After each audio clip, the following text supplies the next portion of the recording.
Before we begin, viewer discretion is strongly advised. The following account is for educational and entertainment purposes only. This is the verbatim courtroom testimony as reported by Urban Scope News during the federal trial of Sean Diddy Combs, where global pop star Justin Bieber took the stand and broke years of silence about his time under Diddy's influence. The federal courtroom was tense, the air heavy with anticipation. Following days of explosive testimony from Usher and others, the energy had shifted. Reporters tapped their pens against notepads, jurors sat straighter, and Diddy stared fixedly ahead, his expression unreadable.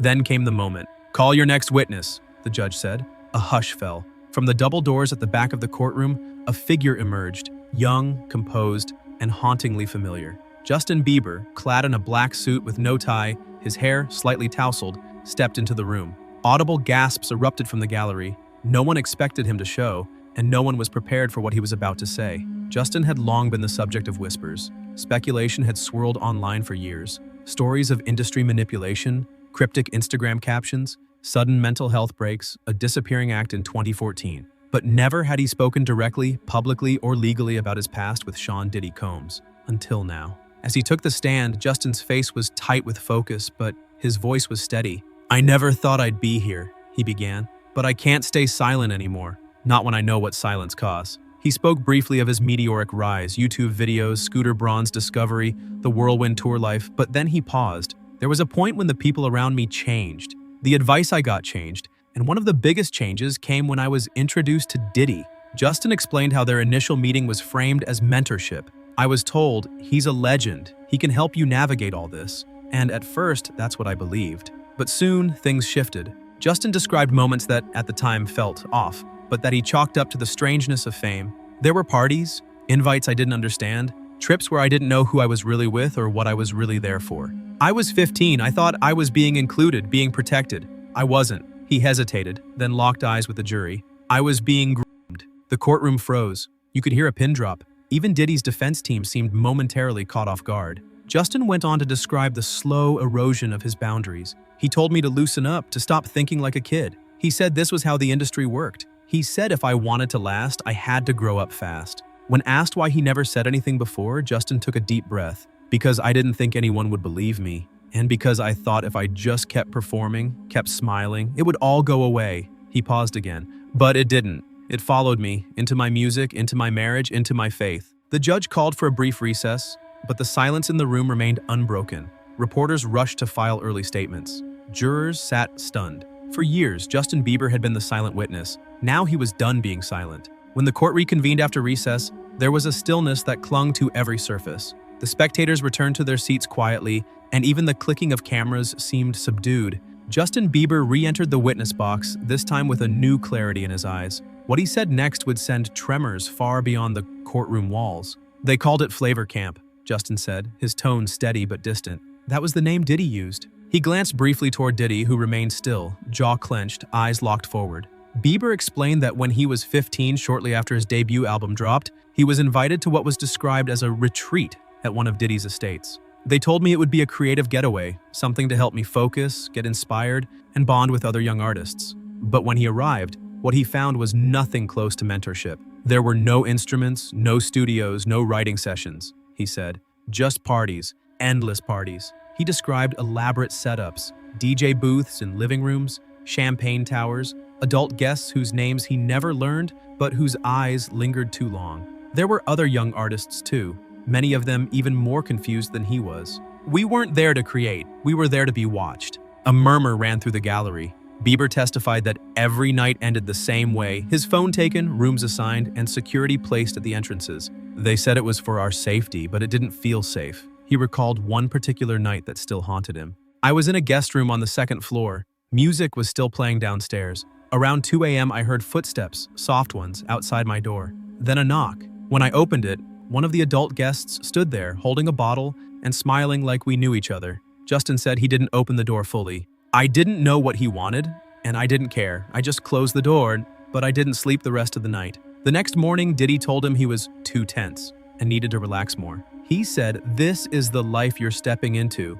If you don't want it, you can always go back to Canada." I remember that line exactly. The courtroom was dead silent. Even the court stenographer paused for a second. "I didn't know it then," Justin continued, "but that was the beginning of my breakdown. That was the start of me pretending. He admitted that after Flavor Camp, he never saw Diddy the same way again. He stopped feeling like a mentor. He started feeling like a handler. When asked why he had agreed to go in the first place, Justin shook his head. Because I thought I was being welcomed into something big. But now I know. Flavor Camp wasn't a place for artists. It was a place to condition them. He paused, voice lower now. And the flavor was fear. By the time Justin Bieber reached the third segment of his testimony, the tone in the courtroom had shifted from curiosity to something colder. Like the truth had sunk into the bones of every person present. He had already spoken about the eerie discomfort of Flavor Camp. But what came next struck deeper. The manipulation that didn't happen in a room full of strangers, but in boardrooms, studio halls, and text messages between a teen star and a man who said he was protecting him. After the trip, Justin said, referring to the Flavor Camp incident, things changed. He didn't call it mentorship anymore. He just started managing me without ever officially being my manager. He explained how Sean Diddy Combs began showing up at moments that didn't seem scheduled. Backstage at award shows, on set for music videos, and even at hotels during tour stops. He always had access, always knew where I was, and if he didn't, someone close to me did. Justin spoke about moments where his creative choices were overridden. I'd be in the studio and suddenly I'd get a call, Diddy says don't release that track, or we're changing the vibe, Puff's got a better idea, and people would listen. It didn't matter that he wasn't on my contract. It was like he controlled the room even when he wasn't there. His voice dropped slightly, more introspective than accusatory. I was 16, I didn't know the difference between guidance and grooming. He described being encouraged to take edgier photos, attend parties solo, and stop being so innocent. Justin recalled a specific incident in 2011 when he was told to delete a tweet because it was too emotional and didn't fit his brand as a rising alpha. Those weren't Scooter's words, Justin added. They came from Puff's camp. The prosecution asked if there were people around him who expressed concern. Usher, Justin said immediately. He pulled me aside once and said, if something feels off, it probably is. Don't confuse being invited into a room with being protected in it. That stuck with me. Justin explained that over time, Diddy isolated him. Not just from critics, but from friends and even his team. Calls went unanswered. I'd show up and people I trusted were gone. Producers I loved working with were replaced. I didn't see it at first. I thought it was just business. He paused. But it wasn't business. It was control. When asked to define the relationship now, looking back, Bieber said, it looked like mentorship. It felt like mentorship, but it was ownership. He didn't want to guide me. He wanted to mold me. He said it took him years to even question it. Because when you're that young and that famous, you stop trusting yourself. And that's when they really win. When you forget how to say no. The courtroom remained still. Diddy stared downward. The jury leaned in. This wasn't about mentorship anymore. This was about power. And Bieber was taking his back. Justin Bieber shifted in his seat, shoulders stiff, eyes locked forward. The courtroom lights cast soft shadows across the rows of spectators, but the witness stand now felt like a stage. What he was about to describe wasn't hearsay. It wasn't speculation. It was a memory that haunted him. He took a breath. It was 2011. I had just turned 17. He explained that he was invited by Diddy to spend a weekend in Miami. He said it would be chill, just some people from the industry, a little networking, a break from the chaos. At the time, Justin said he was exhausted from constant touring and overwhelmed by the pressure of becoming a global icon overnight. I said yes, he added, because at that age, you don't say no to someone like him. Justin described arriving at a luxurious mansion in Star Island, a waterfront fortress surrounded by security. Before I even got out of the car, a guy walked up and asked for my phone. He said it was standard, that everyone had to do it. He hesitated, then continued. When I walked in, it felt different. The lights were low, music was playing, but it wasn't a party. It was quiet, controlled. The prosecution asked him to elaborate. There were people everywhere, not just artists. Men I'd never seen before, suited, expensive watches. They weren't producers and they weren't fans. They were watching. And I mean really watching. Like they were waiting for something. Justin's voice dropped. Diddy wasn't acting like a mentor that night. He was hosting something I didn't understand. He said he was led upstairs, told he had a private suite. But instead of resting, he found himself being introduced to executives who were vague about what companies they represented. One guy said he'd help me break into fashion. Another said I should think bigger than music, but none of it felt real. Then came the moment that never left him. One of them asked if I wanted to be remembered forever. The courtroom froze. He said it just like that. He had a glass of champagne in his hand and smiled when he said it. I laughed it off, but he didn't. He leaned in and said, "You're too valuable to be ordinary." Then he walked away. Justin described leaving the room and finding Diddy on a balcony, laughing with two men he didn't recognize. I told him I wanted to go back to the hotel. He smiled and said, "This is the hotel tonight." I remember the way he said it, like it was supposed to mean something. He said he didn't sleep that night. I stayed in the suite, sat on the edge of the bed, and waited for morning. I don't remember feeling scared, I remember feeling stuck. He left Miami the next day. He never spoke about that night again, until now. That trip was the moment I realized I didn't own my life. Someone else did. And the worst part? Everyone acted like that was normal. The courtroom was silent, because the world Justin described wasn't just Miami, it was the industry. After recounting the chilling details of the Miami trip, Justin Bieber's tone shifted. For a moment, the pressure of memory gave way to something else. Regret. I should have listened sooner, he said. But when you're young and on top of the world, the truth sounds like jealousy. The prosecution asked him to clarify. Justin nodded slightly, adjusting the microphone. I'm talking about Usher. He explained how their relationship had been complex. He discovered me, co-signed me. He was the big brother I never had. But when Diddy started showing up, something changed. Justin testified that in 2012, during a brief stop in Atlanta, Usher pulled him aside backstage after a show. He looked me straight in the face and said, "Watch who's calling you family. Not everyone who hugs you wants to protect you."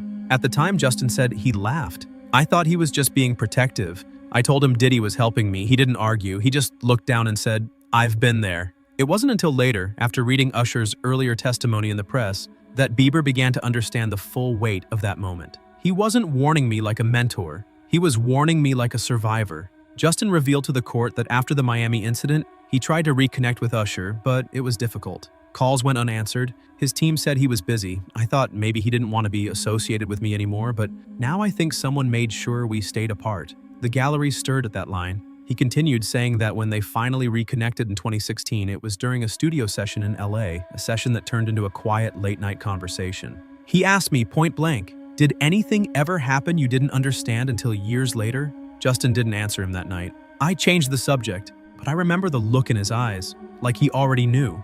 Usher had been through it, that much was clear. But what struck Bieber most was how they were handled similarly. Same language, same grooming, same isolation tactics. "It's like they groomed us in layers," he said. "First with attention, then with access, then with fear." He paused, gripping the sides of the witness box. Usher didn't just warn me with words. He warned me by disappearing. And I think he did it because he couldn't watch it happen again. The prosecution asked what he meant by disappearing. He stopped showing up to award shows. He pulled out of projects. He told me once off the record that sometimes the only way to survive this business is to vanish before they erase you themselves. Bieber looked toward the jury. I didn't understand it then, but I do now. The silence wasn't weakness. It was resistance. As he finished, the courtroom was quiet again, but this time not in shock, in solidarity, because for the first time, the invisible threads tying these artists together were being pulled into the light. Justin Bieber took a long pause before continuing. His earlier testimony had peeled back the curtain on hidden manipulation and disturbing moments from his teenage years, but now he was entering dangerous territory.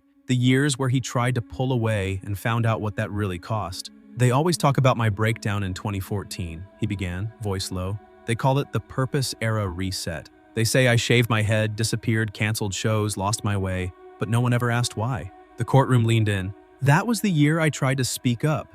Justin explained that after reconnecting with Usher and piecing together years of repressed memories, he felt compelled to break the silence. "I started writing down everything. I planned to do a raw interview, maybe even a docu-series. I thought the world was ready for the truth. But as soon as the idea leaked to a small circle of insiders, things started to unravel. I got a call from someone I trusted. They said, 'Back down. This is bigger than you.' At first, I thought they meant the fans or the labels, but they didn't." He said strange things began happening. Paparazzi showing up in odd places. Stories about his erratic behavior suddenly flooding the blogs. Then came the leaked demos. "There was a song I recorded that was deeply personal. It was never meant to be released. Out of nowhere, a snippet leaks online. They said I was spiraling, unstable." Bieber looked directly at the courtroom. "I wasn't spiraling. I was trying to free myself." He described the internal panic, legal pressure, label executives threatening to shelve his next album, and someone anonymously emailing him clips from his past,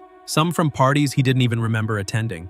It felt like blackmail, like a reminder that I didn't belong to myself. He recounted how one particular clip was the final straw, a short video sent to his personal account. It showed a younger version of himself at what appeared to be a Diddy-hosted party. The footage was grainy, but what he saw made his stomach drop. It was me. I was clearly intoxicated, laughing, surrounded by people I didn't know. Someone whispered something in my ear, then the video cut. He never found out who sent it, but the message was clear. "You speak, we leak." Justin paused. That's when I stopped fighting. That's when I shut down the docuseries, deleted the outline, canceled press interviews. I told myself I'd release music and stay quiet, play the game, smile for the cameras. But I hated myself for it. He looked toward the judge. That was my breaking point. And once you break, it's hard to come back, but somehow I did.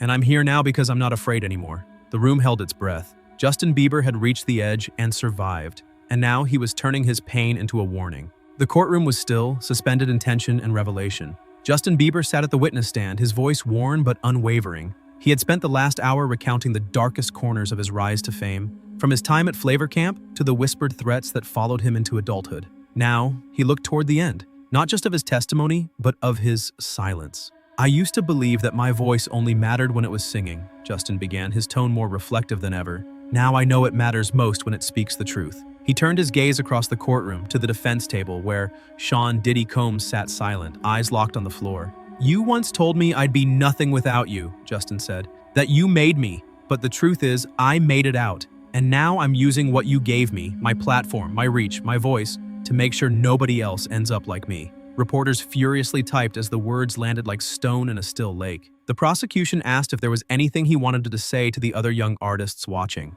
Justin looked to the jury first, then up toward the gallery where many spectators had tears in their eyes. There are more of us, he said. Some are watching this from home. Some are still under contracts they don't understand. Some haven't made it out yet. But to all of them, I believe you. I know how hard it is to carry silence, to smile in interviews, to be called a superstar when you feel like a prisoner. He paused and added, You're not crazy. You're not broken. You're surviving. A tear slipped down Justin's cheek, and for the first time in the trial, the judge herself looked visibly moved. Bieber reached into his jacket and pulled out a small notebook, weathered, marked with scribbles and tape. This is where I kept my real lyrics, he explained. The ones I never released. Not the love songs, not the radio hits, the truth. He held it up for the court to see. This is where I healed. This is how I remembered who I was. He handed it to the bailiff. It would be submitted into evidence as part of his statement. The room stood in awe. Not just because of the scale of what had been revealed, but because of the gravity of who had revealed it. Justin Bieber, the global icon once marketed as clean-cut pop royalty, had stepped into the fire and spoken the truth of an industry that had almost eaten him alive. He finished with a single sentence, one not directed at the press, the jury, or the judge. But to Diddy, you took my youth, he said, but you don't get to take my voice. And with that, he stepped down from the witness stand.